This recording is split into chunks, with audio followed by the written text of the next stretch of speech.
So Senator Chuck Schumer says that the American people feel betrayed by President Trump. Look at here, Charles. Ain't nobody feeling betrayed. That man ran and did everything he said he was going to do. He was transparent. He said it was going to be rough in the beginning, but there will be prosperity. We are living through that. He said he would keep men out of women's sports. He said he was going to fix the economy and bring jobs back to this country, some of which that Democrats outsourced out of the country. He's doing everything he said he was going to do. What I'd like to know is when you're going to retire. I mean, you've been in the Senate forever and done nothing but gaslighting. But I will say, it takes time to fix in 90 days what a sleepy president destroyed in 4 years. So I don't know about you. I don't regret my vote. Just be patient. Be patient. Because last time I checked, a masterpiece started out as a blank canvas before it was painted on. Chuck Schumer is one of those real politicians that want Donald Trump to do the same old politics, run the same old politician plays. This Republican Party is not about that. These Democrats, they're used to the same old plays that they run all the time, and they want everybody else to jump on board. And Chuck Schumer, he needs to get his behind out of politics, go sit down somewhere, shut his mouth, and be lost in whatever sauce he wants to be lost in. But that guy, like Homeboy just said, he's a straight gaslighter, and this is what the Democrats do. This is what these liberals do. And you know what? These sassy dudes over there, in the Democratic Party, the women run the Democratic Party because of these beta males that's over there that can't even stand up against the woman and say, hey, this is what it is. And you're seeing these beta males, gaslighting what's going on right now with Donald Trump. Gaslighting Donald Trump all the way. These sassy dudes who can stand 10 toes down as real men. They say whatever it takes to finesse the public,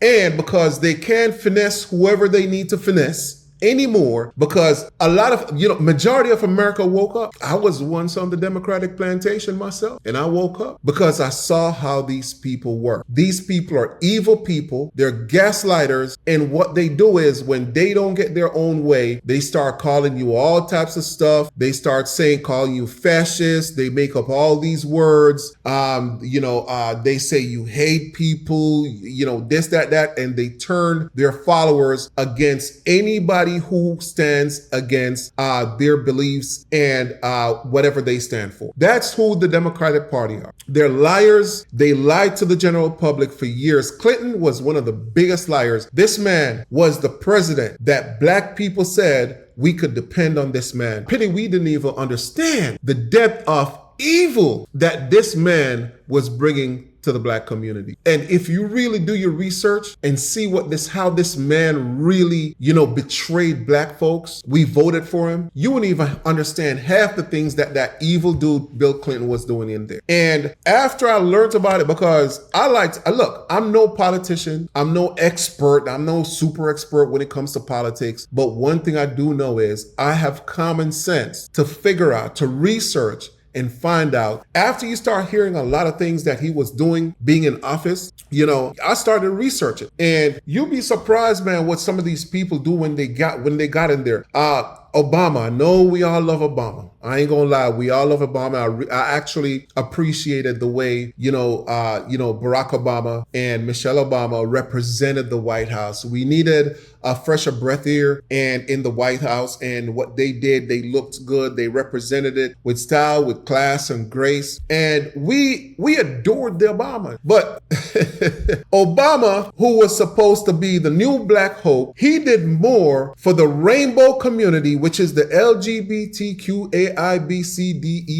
He did way more for that community. He super liberated that community more than anything he has ever done for black folks. And when it was time to talk about, hey, what did you really do for black folks? Everybody want to say, well, his hands were tied and this and that and this, but his hands weren't tied for gay folks. His hands weren't tied for transgender. His hands weren't tied for creating policies, putting policies in place for people to say, well, they can't even tell their kids how to be and what to, what type of value to instill in their own children they had, because the law says this and that, and you can't do this and that. Look here, this man was the biggest sassy dude we've ever seen in the White House, but guess what? People love him. It's okay. Guess what? I admired them as well. I'm here to tell you this. We were bamboozled for those 8 years the Obamas was in there, because Barack Obama, he represented the lifestyle of gay and lesbian and same sex and,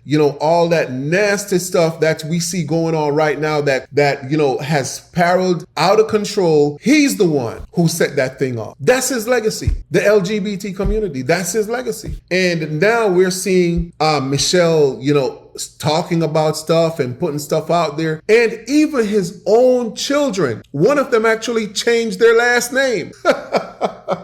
His own children, their own children don't even want to be associated to the Obamas. Their own children. Y'all look it up. Google it. Google is free. Look it up, right? So now, fast forward, the president, Donald Trump. Are we betrayed by Donald Trump? Look, I am glad Donald Trump won. I am glad that Donald Trump is in there. I rock with Donald Trump all the way. And I stand with this president because you know what? He's very outspoken. He tells you what he's going to do and he does it. He doesn't hide behind the curtains, right? Play those cards a different way than like the Democrats. He come out here, he's going to tell you what he's going to do, and he's going to really move on that. And you know what? I appreciate that. He's a very transparent president. He doesn't hide anything from the American people as the Democrats do. Look, I know him and Elon Musk got into their little thing, but Elon came back and apologized. If y'all haven't seen that, but it's being overshadowed by these protests and so forth. But Elon came back and gave Donald Trump a public apology. Okay. So let's put that aside. Is Donald Trump standing on business? You know what? The American people, we are standing with Donald Trump on business. Get y'all behind home and stop burning the American flag. If you're going to be out there stomping and throwing rocks at federal officials and stuff, go home. We don't need you here. We don't need you here. And all the Mexicans that are saying, well, we're legal in this country and we're standing with our brothers and sisters, and you're out there wasting your time, you need to go back to Mexico. And if you were born in this country, guess what? You need to go back to your culture, go back to your heritage, move to Mexico, and don't come back to this great country we call the United States of America. That's what you need to do as well. Get out of here. If you hate the country so bad, go to Mexico. And all you liberals, white liberals that are out there siding with these Mexicans, get out the country as well. We don't need you here either. Get your liberal behinds out of this country and go to Mexico and go live with a Mexican. That's my video. That's my take. Look, if you're rocking with me, hit the subscribe button, hit the like button, drop a comment in the comment section. That's what it is. We're going to keep it up a buck. We're all about freedom of speech. If we disagree to agree, we agree to disagree, we disagree, and that's it. It is what it is. Now let's go make this country great again. Let's go. Peace.